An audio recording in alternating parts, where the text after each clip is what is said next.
Hello and welcome to the Ballcard Show, the sports podcast. For the Sports Collector. I'm Jason Otero. I'm Gary LeMaster. This is Season 5, Episode 40. Dropping 41. 41. Dropping the day before the big game. Yes, the only game that matters here in the state of Ohio at any point all year long. Now, I got to break it down for the people listening that maybe don't understand. From like my high school sophomore year until about 5 years ago, which I turned 40 this year, if I haven't mentioned it a couple times. Yeah. I watched the Ohio State Buckeyes completely annihilate that team up north for what my son would call his entire lifetime till these last few years. Yeah. We got a 4-year losing streak, 3-year losing streak. Yeah, we got a losing streak going on. We lost to some cheaters. We laid some eggs. Last year was just a weird. It was bad. It was a bad performance, and honestly, Coach Day probably needs to win this one. With this team, the good and news this is, matchup. The good news is if we can't win this year with this team, then I don't know what the end. Somebody put a hex is. on the Buckeyes. Yeah, I don't know what the end answer curse is. like the Cubs or something like that. It doesn't make any sense. But that's this week. Today we have an awesome interview for you. So excited to share an LCS we spent a ton of time with you. Neuhart Cards, Keith Neuhart in Delaware, Ohio, is joining us, and we got to record this interview on location. Yeah, it was really fun. It was a fun experience. A lot of fun with there, and then I'll give him a quick plug. You'll hear it in the interview as well. But tonight, if you're listening to this as the episode drops, tonight at 5 p.m. at Neuhart Cards, you look up the Neuhart Cards online, you will find an address. Get there. Gary and I will be popping in saying, hey. It sounds like a lot of fun and jolliness. Black Friday trade night. Should be a Black good Friday time. trade. Oh, yeah. Maybe tell them what we're doing there. Yeah, Black Just Friday go. trade night. Just Black show up. Friday trade night. We'll see you there. That's coming up in just a little bit. But boy, it has not been a boring month in hobby news. No, and by the time you guys see this, you will probably have heard about this ad nauseum. But there'll probably be 10 new scandals that have dropped. We felt like we needed to address it as well. Probstein, one of the largest sellers of cards on eBay several months ago, announced that they would be leaving eBay and launching their own platform titled Snipe, which was an interesting choice of title. Yes. But Now, in the marketing, part of the communication was different safety features within this platform, verifying sellers, giving them statuses to verifying bidders, verifying giving bidders, them statuses. And the key thing was you could set up a snipe bid so that at the very end it would knock that thing out for you. So one of the things, if you've lived under a rock for the last decade in this industry, that Probstein has been known for is shill bidding. And accusations of shill bidding. Accusations of shill bidding. I would say that the accusations, it's that whole where there's smoke, there's fire type thing. Maybe, Gary. So Snipe launched, and as the first round of auctions were coming to an end, the entire system suddenly had a bug. And they had to shut everything down and turn off all the auctions. And then they were going to relist all those auctions once they got that bug figured out. Coincidentally, now that I think of it, based off of my understanding, those auctions were about to underperform massively. Yeah, a lot of them were. So what a relief, right, for all those sellers. Well, maybe. Yes. Because, without Probstein in this auctions. Well, do you know who had the bigger relief, though? Probstein. Because once that occurred, we started hearing little trickles. And it first popped up in a couple of computer hacker bulletin boards, and it made its way to Reddit. There was a massive security leak on the back end of this site. Yes, there was. And lots of user data was available, including the user file data sets, which showed lots of super bidders with completely and totally unverified information. But super bidders were like, the whole point of it was here's their track record as Yes. people who have engaged ethically in this Yes. space. eBay usernames that don't exist. Lots of email addresses tying back to Probstein himself, and several email addresses tied to known shill bidders, card trimmers, scammers over years in the hobby. Now, here's what's really interesting. Thousands and thousands of the bids on this new site were attributed to those accounts. 11,000? One of the accounts was 11,000. There were 30 or 40 of these accounts. And as those auctions were coming to an end, guess who was in the lead in a lot of those auctions? Those accounts. The goal is getting second place when you're, playing that game, I'm sure. But yeah. So now, go ahead. These accounts had even won a few auctions. Yes. Yes. Not most of them, but a few. A few. Which is interesting for 11,000 bids to only win a few cards. But it's possible. And it was hundreds of thousands of dollars worth of bids. Oh, okay. Yeah. So this happens. Site shuts down. All these leaks start coming out. Probstein goes silent until just a couple of days ago. Whew. Well, from the time Here you hear comes the this, about apology. 5 days ago. Here comes the explanation. Here comes the defense. Yep. And Put it to rest. we got a statement released. Coincidentally, he released it to Jeff Wilson. Got to break a news story for once. Tell you what, if I ever break the law in this space, I'm going straight to I'm Jeff. going to go book a vanilla interview with Jeff so he can just go and make a real stern face, but also say, "You're so brave for saying that." Yeah. So he releases a statement to Jeff Wilson, which contains. Wait, in fairness, by the way. Yeah. In fairness to Jeff, he did that one with Dr. Beckett where he had the chance to explain himself and he doubled down. Yeah.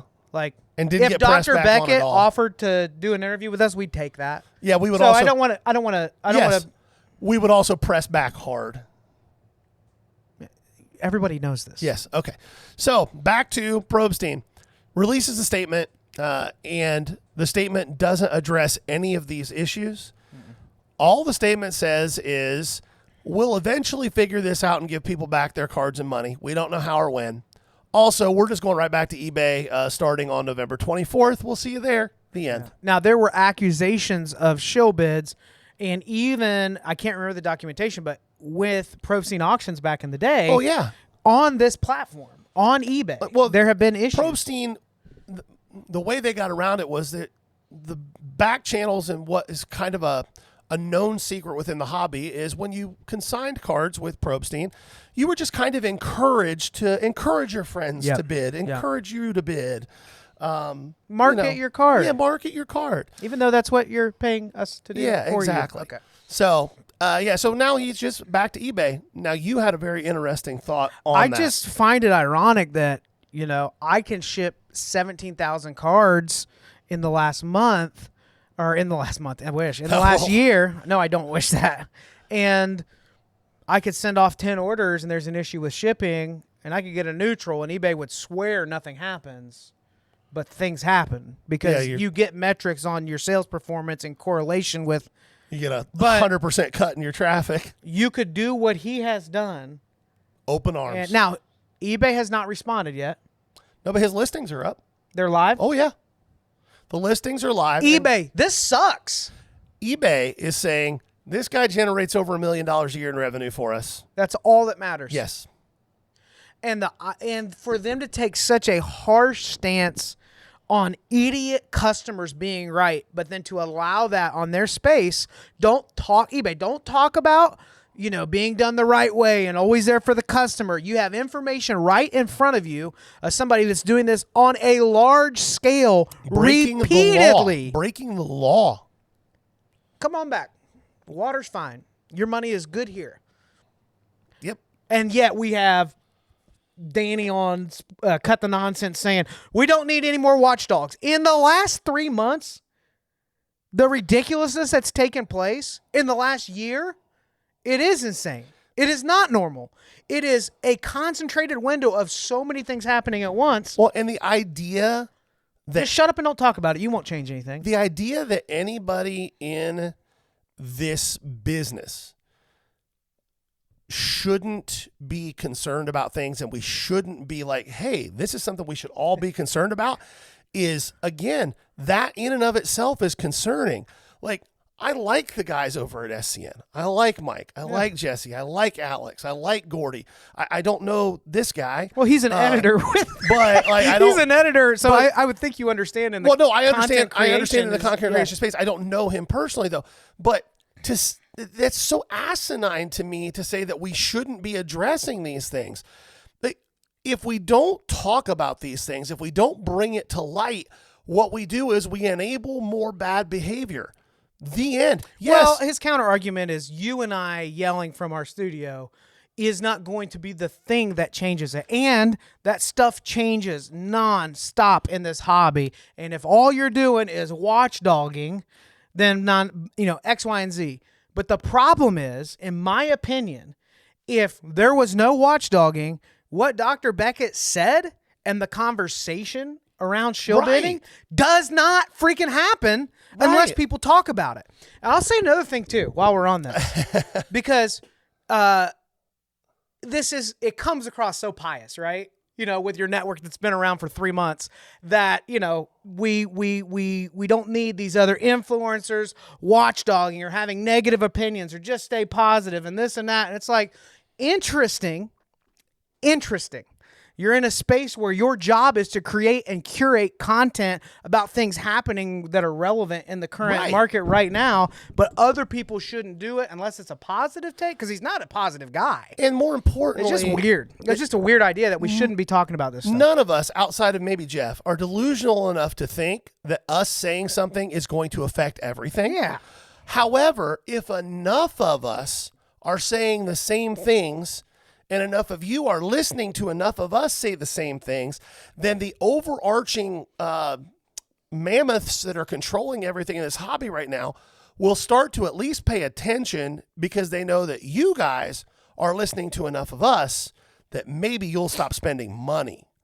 And that's what drives all of this. Well, yeah. I think there is a bit of fatigue with, no matter what happens in the hobby, there has to be this, like, it's the end of everything, right? Of course that's a fatigue, and it should be a fatigue. Let me finish my thought. Okay. But I think the problem is that the response should not be then no dialogue. The response should be, make a point with your content. Don't repeat what everyone else is saying. Talk to the people that like when we talk, we try to talk to dealers. Like, there's a lot of people watching this and listening that they're in the same space, similar world as us. So when we talk about what we're seeing and the impacts, negative or positive, that repacks may be having for dealers and tables and offers, it's with the filter that the people listening to this are hoping that the people creating content, like, what are we doing wrong here? Well, and more importantly, and I shouldn't say more importantly, because that sounds like I'm invalidating your point, because it's a very good point.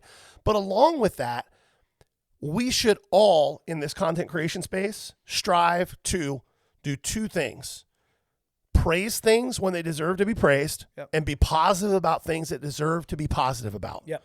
We should also not be afraid to call out the things that need to be called out and speak truth to power in those situations about what that looks like. It's not negativity to say that this snipe situation is a terrible look. It's not negativity to say eBay is welcoming back with open arms revenue that there's no rational person can look at that revenue and go, this is legitimate. He literally said that he's almost sold $1 billion on eBay. So you want a whale to come back into this market that has a history of That's $13 million. At least shady adjacent. No, that's $130 lot million. more money than that. It's $130 million. I'm sorry, Gary. I don't know if we've met, but people like us get 13%, and people that shill for $1 billion get welcome back. And I'm sure a sweetheart. 5 or 6, yes. And if he's consigning, they'll make it even sweeter than that. Yeah. So now his consignment business, if it's not on the rocks now, I can't imagine. Remember, allegation, allegedly, blah, blah, blah. Just do this, folks. Vote with your dollars. Yep. Vote with your pocketbook. Yep. If you want stuff like this to go away, don't bid on Probstein auctions. Yep. Simple as that. Yep. Yeah. That was a bit of an overreaction emotionally.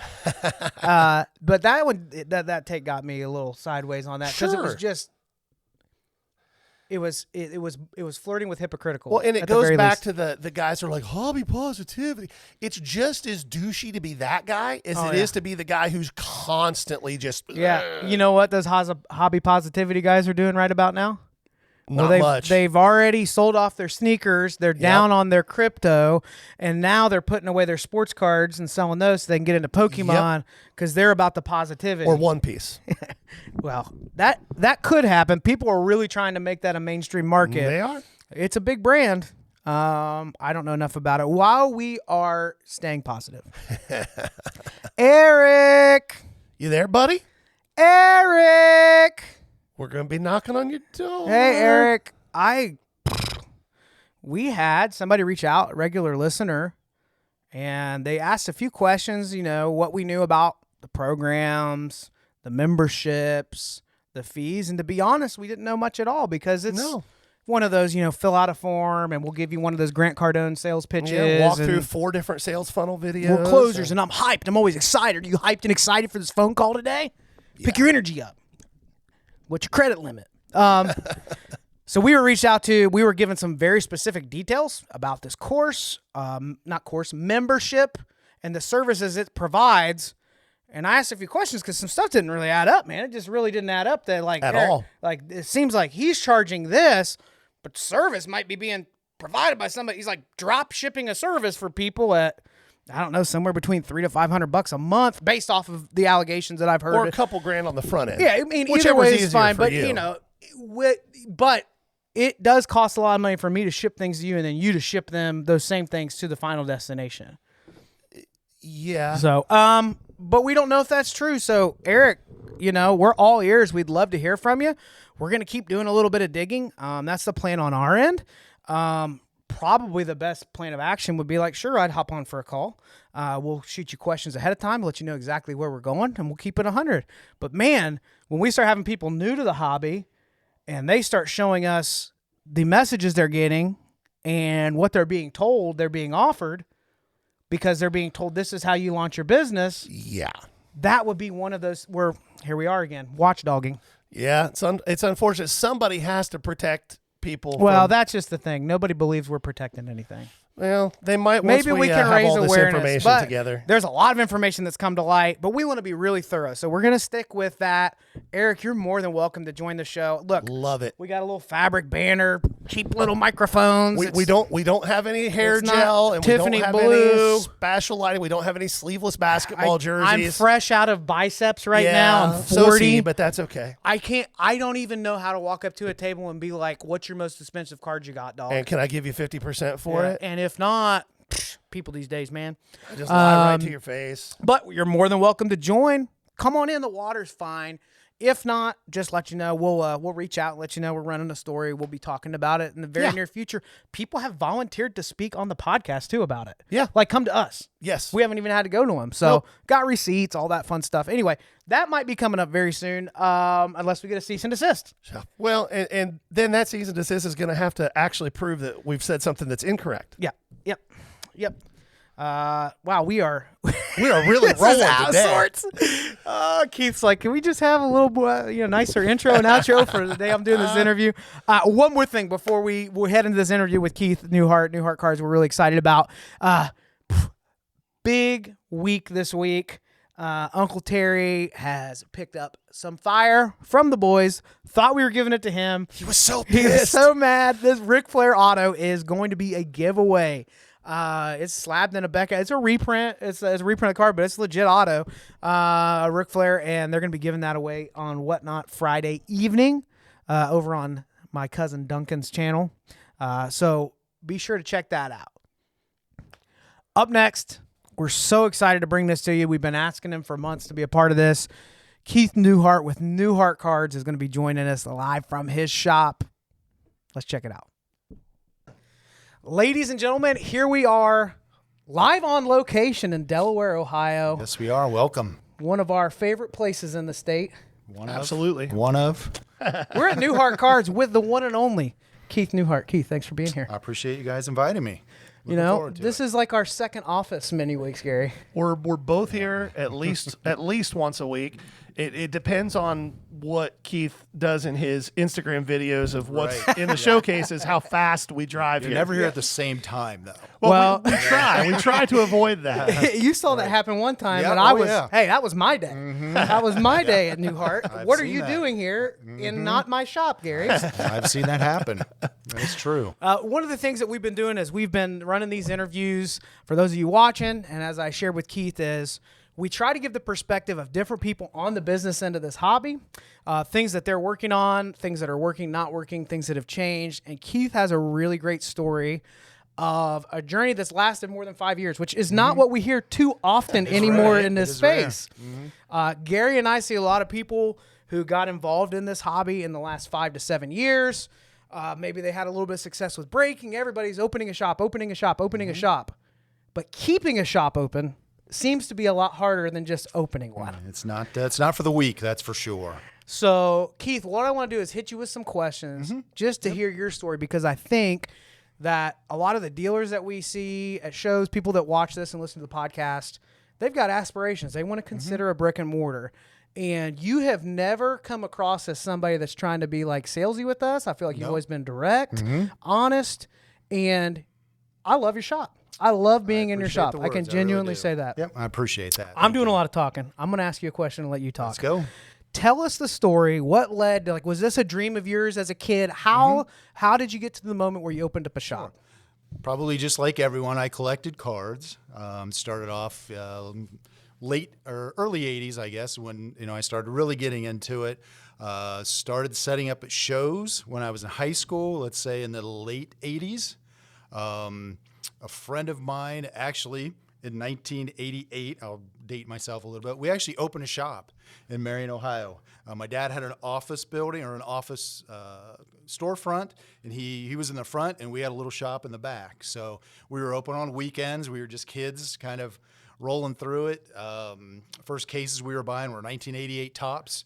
We would go to Columbus, and pay $8 a box and sell them for 10. And gas was $1.50, so we were. Hold on, Keith. Yeah. You talking about 20% margins?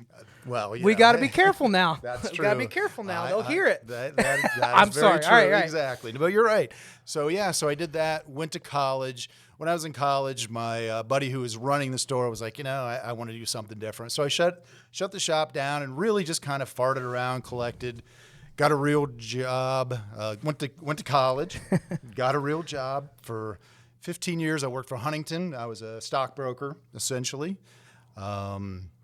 Loved every minute. I really liked what I was doing. I really did. But the industry started to change. It went from, I was a transactional broker. So I'm the guys who you see on Wolf of Wall Street. Like, hey, you want to buy 100 shares of Amazon, I'm your guy. I make 1%. I'm making $450 for that 40-second phone call. I'm good. Well, then the thing called, online trading, that was $7. It was $5. And I'm like, this is, my career basically is over. So my wife and I were walking down town, Delaware, and saw a location, and it was $375 a month. I said, I think I can make that nut. And 2010, we opened our first location, our only location, but where we were at the time. So completely different than what it was now. It was maybe 600 square foot in an old building in downtown Delaware. We started originally, and I still think I'm sure we'll talk about this, we're really a single shop that, is forced to have, wax. But yeah, that's kind of where we started, and, it's kind of taken off from there. So, yeah. What would you say what was it like? What were you focused on? Let's say you got a few months into this, you're getting a feel for what's working, what's not. You were making the large majority of your margins off of singles? Absolutely. I had no idea. I went into it not really knowing anyone. I just said, I love cards. I buy lots on eBay and I break them down and I sell them singles. So I was like, I like doing this, so we'll do it. So I didn't know there was distributors. I didn't know, I had no idea there was sports images existed, anything. So I had on my shelves what I had, that I bought in collections, 89 Fleer and 95 Tops and just kind of junk stuff, and really didn't know how to go about getting new stuff. So yeah, mostly it was just individual lots that I would break down from buying on eBay and put them in the store at the time. So So as you started to get a little bit of traction, what were like the first couple things you were like, all right, here's what I didn't understand. And once I began to put this in place, Sure. I started to see a big difference in either the results or, hey, this is working. No, I mean, there was a lot of time that first year when there would be 0 people coming through the door. Right. I mean, at the time, you figure it's a completely different model now than what it was. Sure. Nobody cared. There wasn't, there wasn't the spike, that everybody sees now. And there's 40 people and you do 100 transactions a day. There were many days where I did literally nothing except for hope. Later that year, I found out, hey, there's a distributor in Columbus, Ohio. It's called Sports Images. Got an account with them, and then all of a sudden, I was getting, Tops, and I was getting Bowman, and I was getting that stuff. There was no limits at the time, but I couldn't afford. It's not like I could afford cases, so I would get 3 or 4 boxes of a few different products, and then people would start coming in because Tops was $45 a box. Bowman was $60 a box. So everyone can afford it. I would put out packs at 50 cents or $1, and then kind of people started to kind of go. So that was that was 2011, 12, and then 2013 happened. 2013 was an awful year. Sports Images in Columbus went out of business. They're back, but it's called SP Images now. Yep. But they went out of business. They actually had a warehouse sale where they called in a lot of shops and said, hey, we can't sell this stuff. Give us offers. So we went through and made a lot of offers on some of their stuff they couldn't sell. Topps Chrome baseball, Topps Chrome football. 13, when you think about it, was a horrible rookie class. Yep. It was E.J. Manuel and Geno Smith. And Coming off of a JP good class. Losman. yeah, exactly. You had a great Coming off of class. A great class Yeah. in 12 and 13. So, it was it was like an crap moment at that point because, if they were going out of business, how is little old me, how am I going to kind of maintain it? So, that's kind of where we started. So, yeah. With that, there's 2 things I would say. One, all of you who have come up to me at shows and had conversations about the good old days and looked at me like I was crazy when I told you that you could buy cases of Bowman Jumbos for $500 wholesale. Yep. I'm not crazy. That's what the hobby was. Yeah. But you talk about when 2013 happened, and that was kind of your first exposure to, the market just shifted in a major way. Shortly after you open, Right. and you haven't even really established yourself yet. Right. I'm sure, like any other small business, there were months where you're like, how am I going to 100%. pay the Every light month. bill this Every month? month, yes. And then you see the hobby downturn. Yep. Obviously, you made it through it. When you think back on some of those times, what are the lessons that you've learned that you've been able to cycle through the other 2 or 3 boom bust cycles that you've seen Yeah, I mean, in the hobby? A lot of it is just, having your money in motion all the time. It doesn't do me any good to have a cool looking card for $200 in the showcase in 2013 when no one was going to come in and buy that card. Right. I remember I go back to wax. I remember 2012, I believe, 5-star came out, and it was like $240 a box. And I remember thinking, there is no chance anybody is going to come in and buy this product, And the prices were so muted compared to where they are today. But I think what really saved us is we became an early eBay seller. Yep. What year did you start with that? I mean, honestly, my eBay account is from 1998, so really early on. But Did you do cash sales? Or were you in the credit card era? I'm a money order and cash sales with taped quarters. And Oh, wow. I love it. I love it. Yep, and no pictures. You just say, I have a 1987 Topps Mark McGuire, and they go, okay. There was no picture of the card. There was no stock photos. And then they would send you the money order, and you'd have to wait for it. And then once you got it, you shipped the card out. And that allowed us to survive, because we did buy a lot of collections, even though, now we're talking multi-thousands of dollar collections that we buy every day.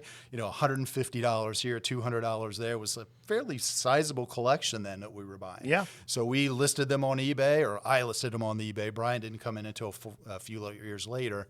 And that's how we survived. It really is.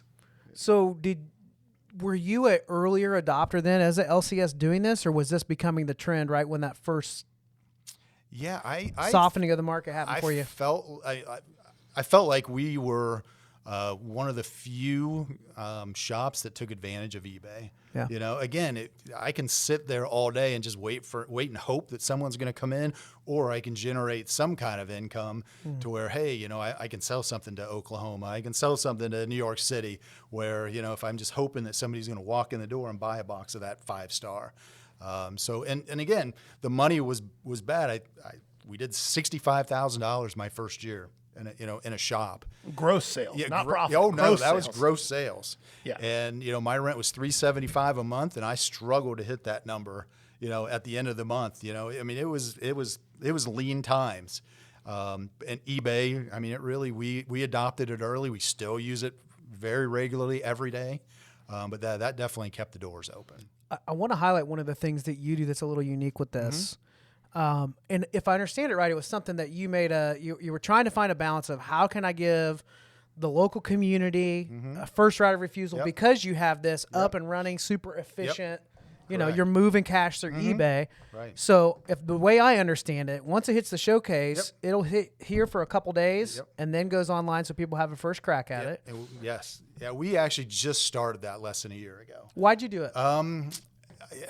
Again, I would rather have my local customers, and again, this kind of snowball into like why I don't do that many shows, because I would rather have somebody walk into my shop that sells me stuff every day or sells me stuff every week, have a chance to buy our best stuff before somebody else does that I don't know. So that started things. Again, I wouldn't call it a pioneer. I don't know, you know, a lot of people that are doing that, but we decided to do that to give our local customers a first shot at stuff. So, and it's really turned out well. People watch our videos every day. They, you know, send us messages, hey, I'm going to be there. Hopefully that card's going to be there at 2:00, which a lot of times it's not, but you know, that's what I said earlier. When I see a video, if I see something I like, I look at my wife and say, hey, I'm headed to Delaware. The worst is because I'll usually go earlier in the week, and if I spend a lot, because my goal is as soon as I have worked through whatever moved in the showcase, I want to replenish that and know exactly where I am going into that week. So if I purchase heavy and then on Wednesday or Thursday you hit with a really good stuff that's right where I wanted to be spending, that's the right players. Gary's like, I'm going up to Keith. So I'm like, well, have fun, bud. There's going to be a great day for you up there. Well, and you talked about something here a minute ago as far as like keeping your money moving. Jason and I call that sales velocity. One of the things that you and I have talked about several times is the idea that if you're an LCS, 60 to 70% of the people who come through your door are the same people who come through your door every week or every 2 weeks. You're seeing the same faces all the time. And if your inventory that sits in your showcases gets too stale, they're seeing the same stuff. One of the ways that I know that for Jason and I, you help us and we help you is we're seeing thousands of different people every month. So some of those things that have been sitting for a while, we help you by getting your money moving. 100%. You help us by giving us something that might be a brick for you, but we see other people that they've never seen it before, and everybody wins. Right. Yeah. And you get interesting stuff in here. It's not all ultra modern case hit PSA slab. Like there's unique stuff. There's a lot of the late 90s stuff that Gary and I love. But I will say this, for dealers, especially in the last 2 years, Gary and I have noticed like it's easy for there to be more tension whenever a couple of things happen. We'll talk about it in a minute, but definitely the dynamic has changed on distribution with direct accounts. Margins have changed for shop owners. And you now have the pressure of these repacks offering these super high percentages. That is true. But it's been refreshing to me that there's never been a time where I can't have a conversation with you and it's as simple as yes or no. And I think it's because you're committed to like, I have to keep money moving. That's the primary.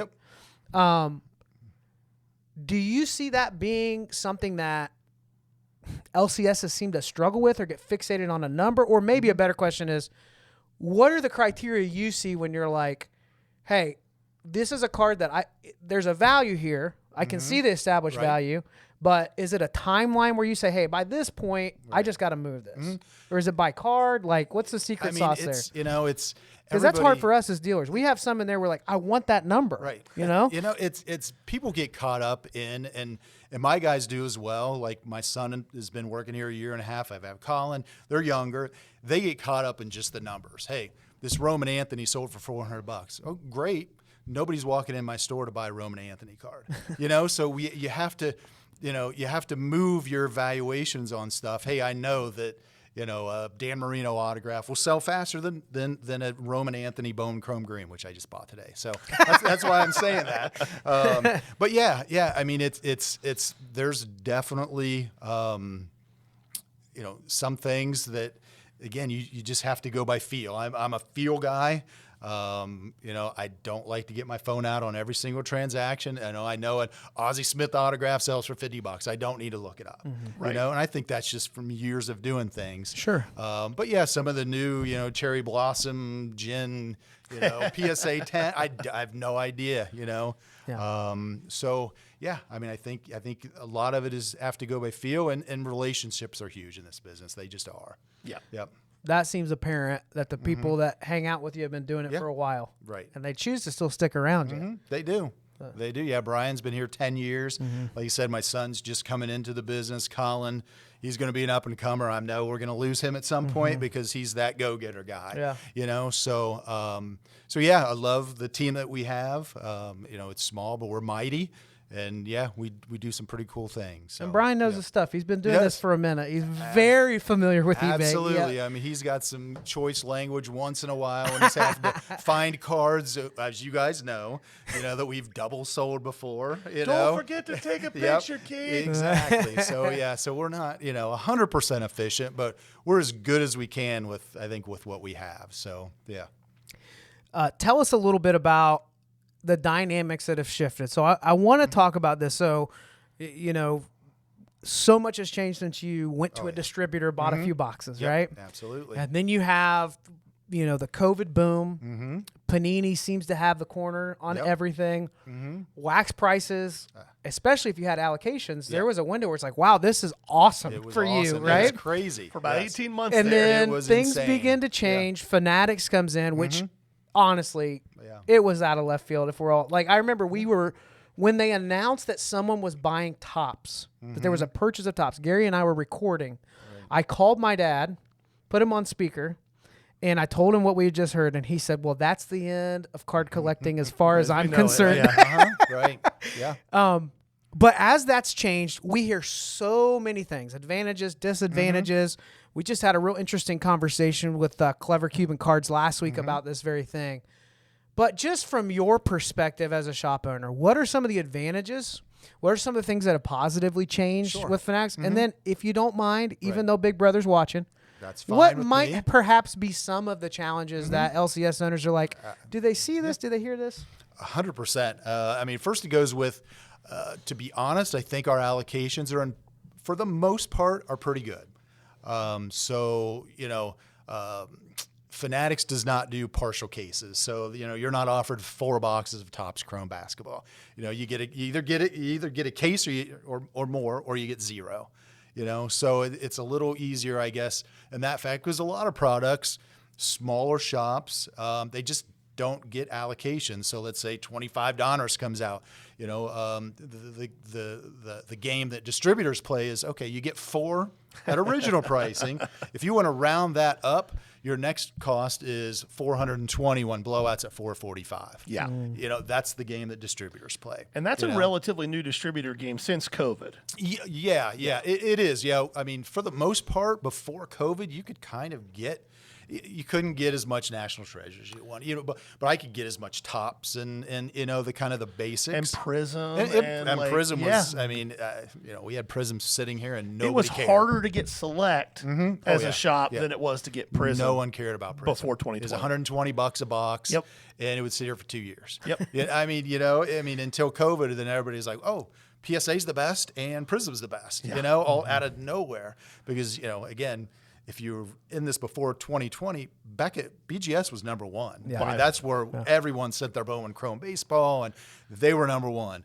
And then again, that shift PSA, when we call them the sneaker boys or whatever, come through, and now all of a sudden it's PSA's number one, and it's and such. But back to Fanatics. So yeah, we know we're going to be able to get product. The margins are nowhere near what Panini allows. So you have to sell through more volume. On the downside, we don't know yet. We don't know yet. They're cutting shops supposedly over the next couple of years. So who's on the the retail train? Who you're only going to get retail product? Who's going to still a lot of shops aren't getting offered the big stuff anyway, like Topps Chrome Jumbo basketball. Wait, Yeah. 0 offerings? I got Hobby, a couple cases of Hobby, and we got all the retail SKUs, plenty of that. 3 cases of Megas, 3 cases of this, but 0 Jumbo. I haven't talked to a single LCS owner who got offered Jumbo yet. Correct. Yep. Where's all the jumbo, Keith? Yeah, I know where it's going. I think we all know where that's going. Yeah. So like Dynasty. Shops don't get offered Dynasty anymore. Dynasty was a fun product when it was $150 a box. And not at $2,000 a box. Not at $2,000 a for box. one card. Yeah, exactly. So But let's be honest, we can't wait to see that in football and basketball. It's will going to we be see it, gorgeous. though? Yeah. The singles. Yeah, the single's great. But again, I mean, most customers aren't going to have them anyway unless they get into their breaks or whatever. So, but yeah, so that's a problem because we get Flawless, we get National Treasures, we get all that stuff. With Fanatics, I don't get Diamond Icons, I don't get Dynasty, Transcendent, that kind of stuff. You know what you do get? Dune Chrome. I do have a lot of Dune Chrome, and we do have that for sale. So. Hey, hit him up. Hey, he likes to keep the money Yes, moving, everybody. absolutely, yes, There might be some. There's not a lot of complete nerds on our show, but if you're one of those non-sport nerds that are still here, Yes. every now and then I get told I make too much fun of them, so I just keep going. I promise you, if you come to Black Friday trade night, there might be a Dune special. That's right. Hey, by the way, let's do this right now. Yep. Mid-episode ad.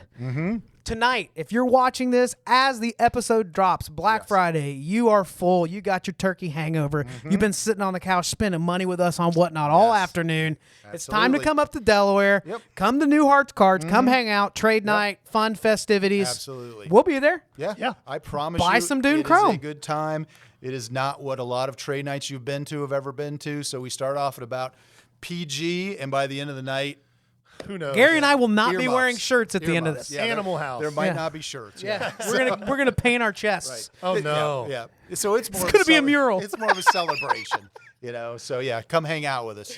You'll have a good time. I promise. My favorite part of that was increasingly making you more uncomfortable through Yes. your announcement. Yeah. Right. Exactly. All right. Keep shirts So, on. circling back, you're talking about some of the access that you had to this stuff isn't as available. Correct. But you brought up a good point. That's not even a Fanatics thing, but it's the saturation we have of LCSs popping up on a regular basis. It was not even 7 months ago. Gary and I were talking on the podcast. We were looking at a lease. We had the lease structure in hand. We're about to sign a letter of intent. Right. And as the more research we did, the more we realized, and we heard, well, there's one popping up over here, one popping up over there. Now, Columbus was probably a little bit underserved for It the was. size of the town. Absolutely. But in the Yes. last year, we've had so many shops pop up. Speak to that. Why are we seeing so many people?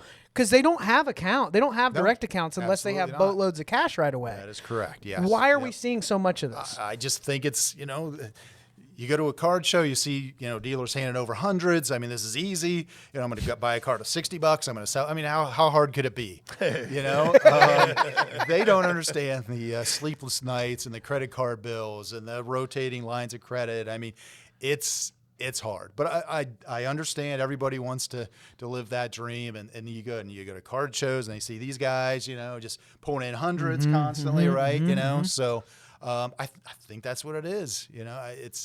It's after 2020, it was just there's so much money in this industry right now, and there really is. Everybody just wants the little piece of that pie. Yeah. And rent's not $375 anymore. Gary and I learned that pretty quick. Part of the issue we ran into too is these lease structures. There's a lot of these strip malls and retail spaces in larger cities that have been purchased by some bigger entity, and they actually have tax benefit if they don't ever lease it. Correct. It can stay vacant, and they do Absolutely. well with that. So if you want to lease this 1,200 square foot spot, yeah, sure. If you want to pay well over market value, here it is. Yep. So it's creating a challenge for a lot of people. Oh, absolutely. And a lot of leases include like revenue sharing as well. So, if you hit above X amount per month, hey, we want a little more kickback. Yeah. So yeah. Gary and I would be landing just under that every month. That's a Yeah. there's a science to that. But it's again, it's a lot of people's dream. So yeah. What are you hopeful that Fanatics can do for shops over the next 5 years? So they're getting established. We got the big three. Right. They're trying to. There's definitely some things that I can understand of like, hey, let's have at least somewhat of a uniform look in the spaces. For sure. But they also talk about growing the hobby internationally, evangelizing this hobby. Right. Like, what are you hopeful for? Because you don't. If you want an account, you're in. Like. Yes. You're in or out, right? Yeah, if you want what you can get, you got to be in that. You what are have to you be hopeful in. that they're able to do? What are some things that you could see being positive down the road, or that you're hopeful, man, maybe give this another look? I mean, they're a marketing machine, right? I mean, Fanatics is a marketing machine. They're on every TV station, on ESPN.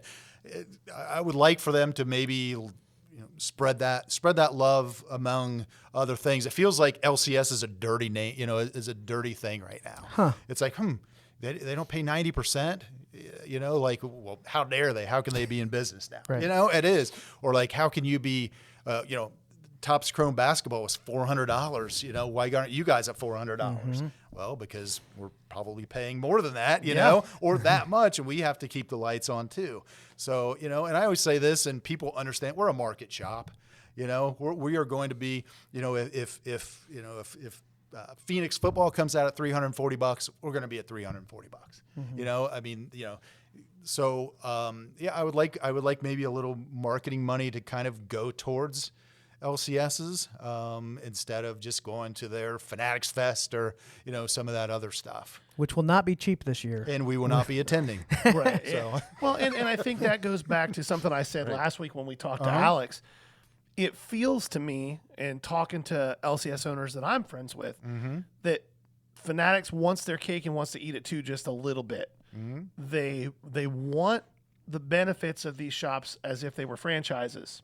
Yeah, but they're not necessarily giving you the same marketing and activity that they would if you were paying a franchise fee. But they're kind of getting that franchise fee with card holders and T-shirts. They are. And all that kind of stuff. Yeah, I mean, if you don't see Allen and Ginter T-shirts up in here, but boy, they're trying. They're on their way. Now you can get. Also, those are full case orders too, right? There's no one-offs. Yeah, I can buy $1,200 worth of small Allen and Ginter T-shirts if I want to. But what am I going to do with them? So nobody in this shop is small. So. Yeah, nobody in the hobby. You might be the skinniest one I've seen, Keith. That's a good point. Nobody in the hobby That's is that small. So and that goes back to Fanatics. Like, hey, you love our Topps Chrome basketball. How much do you love our $40 acrylic card holders? How much do you really love our Allen and Ginter T-shirts? How much do you? And I do buy their supplies. Their supplies are fine. Their quality is fine. But yeah, we're not going to hawk Topps T-shirts. That's just not what we do. I don't hawk my own T-shirts. I get them. I give them away. I'm not going to charge somebody for a Neuhart Cards T-shirt. That's absurd to me. But well, and that's one of those things that I think the average person in the hobby, to your point a moment ago, I don't know that they really think through. And to be frank, it's not their job to think through it. You'd like them to think through it a little bit before they just fly off the handle about a price or whatever else. But at the end of the day, yes, maybe this Topps Chrome basketball box has a 22% margin at retail. Right. But what about the 3 cases of stuff that I had to buy that I can't give away? That eats up that margin really fast. It does. And so when you're going to your local LCS, if you're watching this, always keep in mind, I've not met a single LCS owner yet who doesn't love the hobby and want to be here for the long term and serve their customers. Absolutely. That being the case, just before you get upset about a price on something, give it a little thought as to what goes into that. Yeah. No, absolutely. That's a good thought, Gary. Yeah. You look at me. Occasionally I bust something well out. thought through. So, Keith, I want you to pour out your experience and wisdom here. What are a couple? So, let's say if you were starting a shop from scratch tomorrow, Right. The lease is no longer $375, but it is an affordable. It's affordable. Okay. It's a stretch, but it's Okay. affordable. Sure. How would you structure your business? Let's Sure. say that you could fast track. You could be one of the 6-month in Fanatics accounts. Okay. You could go the singles route and dealer net your cases or whatever. Absolutely right. And you you got could enough do, of a PC to fill Sure. up a Okay. showcase. Fair. and you've got all the online options available. Okay. You could break if you want. You could yell, "Come on, chat." We're not even close. I'd rather you slam know. my hand in a car door over and over. Exactly. But what are the things Exactly. you would be thinking about now? Maybe are just different filters than they were in 2010. They are. Yeah. So, I mean, first and foremost, you have to be bankrolled at least a little bit. You can't open on on a wing and a prayer. You can't. You have to have some kind of bankroll behind you. What's the number you think? Just Conservative. If I'm starting today, if you don't have a 6-figure bankroll, I wouldn't even bother. Yeah. And I'm not saying low 6 figures, because people aren't going to come to your shop if you don't have anything on the walls. Yeah. They're not going Or to. cash to pay them. Yeah, because again, in Columbus, Ohio, if I don't have it, you can go somewhere else, and I promise you they do. Yeah. So you have to have a bankroll. You need to when you open day one, you need to have sellable singles. You have to have boxes for people to go through. You have to have cheap supplies. You have to have stuff on the shelves that people want to rip.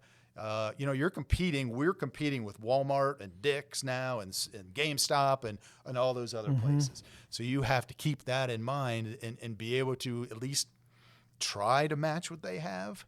Obviously, we're not going to, have the same bankroll as Dick's or a GameStop or something. You're not buying the Skeens rookie just to put on display in your shop? As far as you know, we know. But so you have to have a bankroll. And I really think you need to diversify your business. If you just open the doors and hope and pray that somebody's going to walk in and buy a box of, Chronicles basketball, they can buy that anywhere. They can buy that on Blowout or Dave & Adams. They can buy that on eBay. So you need to diversify. As much as you love or hate it, you need to be on either, Whatnot or TikTok or, Instagram Live or doing something. You have to really do that. And we haven't talked about shows. We don't do many shows. We do the National and we do some other bigger shows and, a small one here or there. But you have to get your name out there. You have to really market yourself very well. What do you think the key is in building those relationships? Because it sounds like if I had to pick one thing, other than you just have grit, like you've been in that spot and not quit. Oh, yeah. I mean, that's Yep. a big part of it. But I think one thing that's clear when I mention your name and I talk with our people in community, it's not just I know him. There's a lot of relationships there. Absolutely. And I think because of the fast money that entered this hobby in COVID, it's far more transactional. It is. And, I think for Gary and I in our business, the big thing that we're focused on in the next year is genuinely building relationships. If we're never going to buy a card or sell a card to this person, if there's a similar interest, if we could talk cards, if we have similar philosophies, those relationships are so important. Where do you build those? Where would you be focusing that? A lot of that, to be quite honest with you, is providing liquidity to our customers.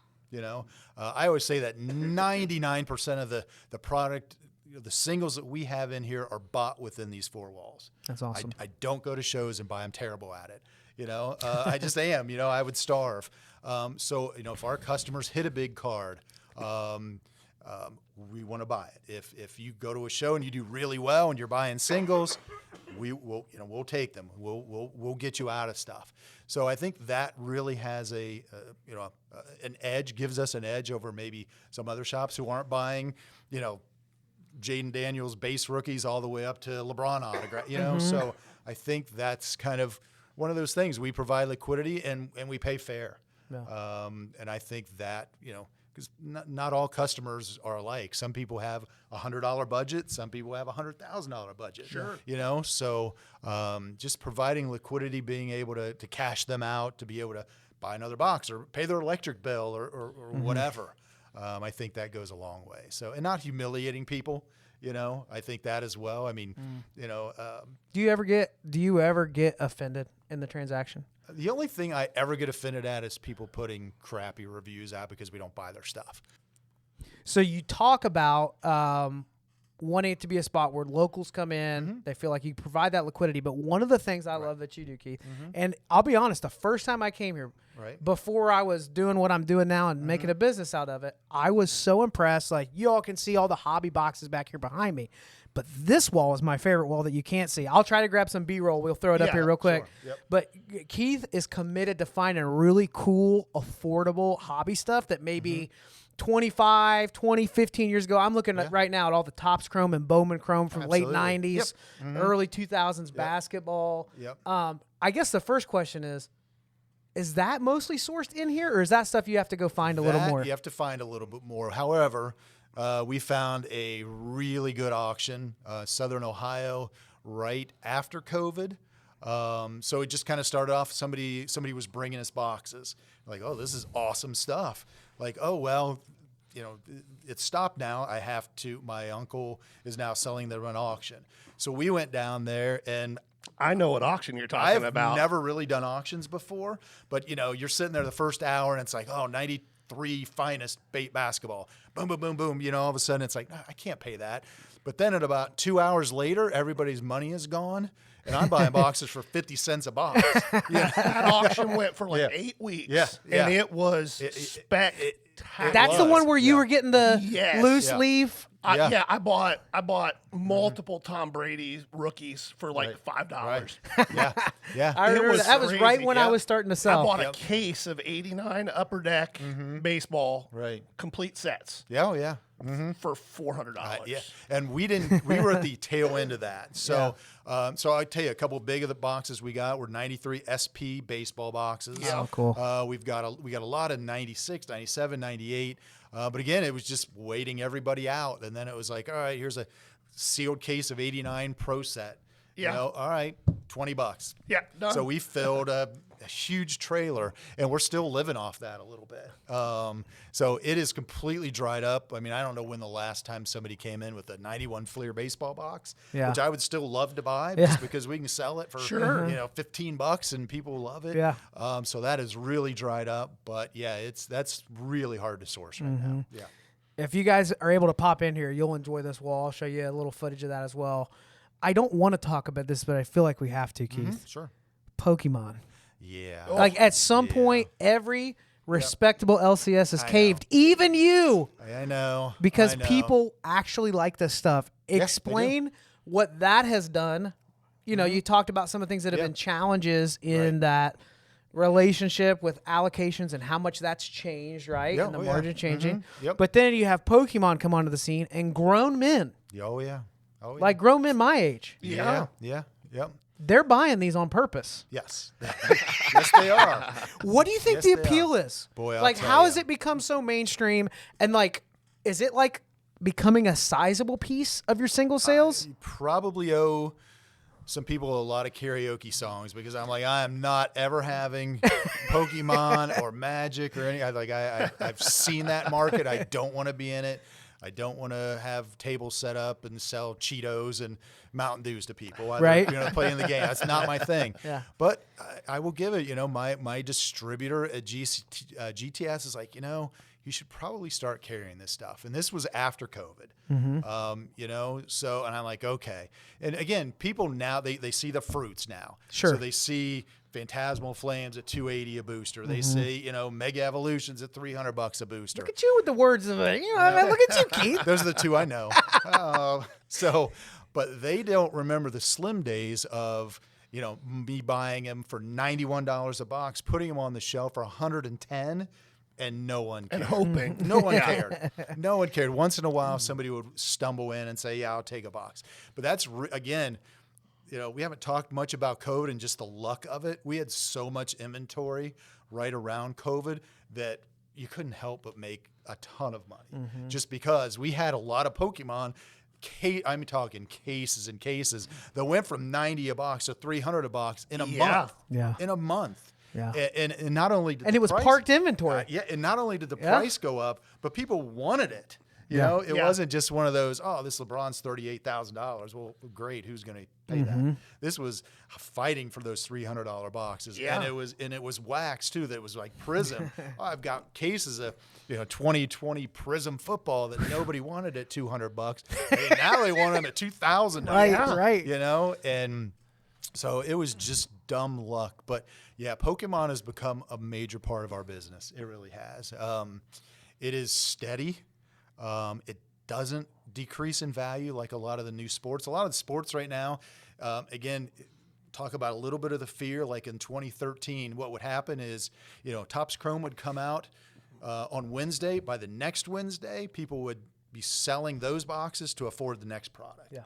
We're seeing that a little bit right now. Okay. Is because there's so many new products coming out, and it's like, oh, for me to be able to afford next week's product, I need to put this week's product on DealerNet or sell them to a buddy of mine. Well, you rattled off, 19 products coming out in an 18-day window in December? And it's all major products. It's not like, oh, you're getting a little, whatever. It's, Topps Chrome basketball. It's Heritage High Number. It's Topps Chrome Update. It's big products that are coming out that you better have a big credit card or a big bank account to afford this stuff. You know what it's not, Keith?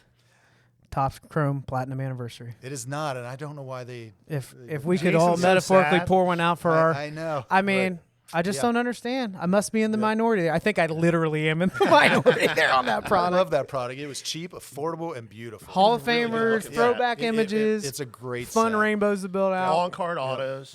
Great set. It really was. You think Fanatics listen long enough to hear that? Oh boy, I hope so. More importantly, do they care? There's a lot of products they can get rid of because, again, another fear of probably me, but maybe some other, is all of a sudden every single Topps product looks exactly the same. Hey, we're getting Topps. Oh, we're going to make a chrome of it. Now we're going to make a cosmic of it.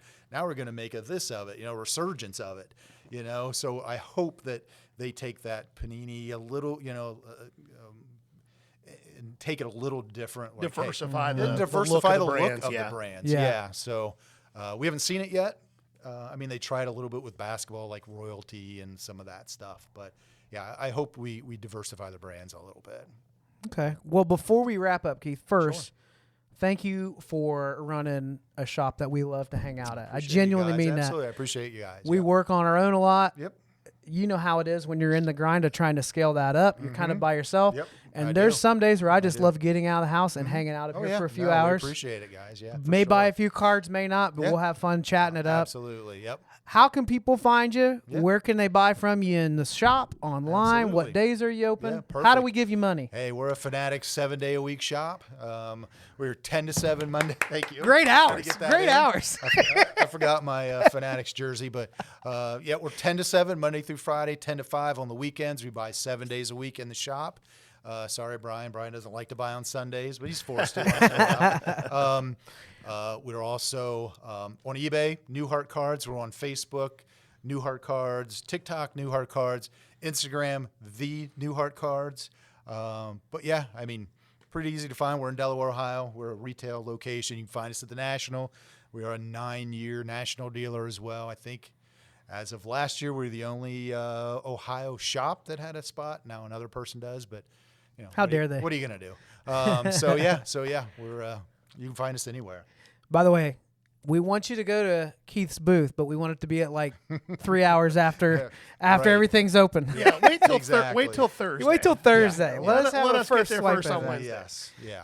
Well, we appreciate you being on here. Guys, hey, tonight, come out to trade night right here at Neuhart Cards, 5 o'clock until they shut us down when the cops roll in. Is that what you're saying? Well, Or it's time for bed. Exactly. Yeah. Exactly. I appreciate it, guys. Thank you. Thanks, Keith. Absolutely. Okay, make sure that you follow up. Keith gave you some different places you can connect with Neuhart Cards.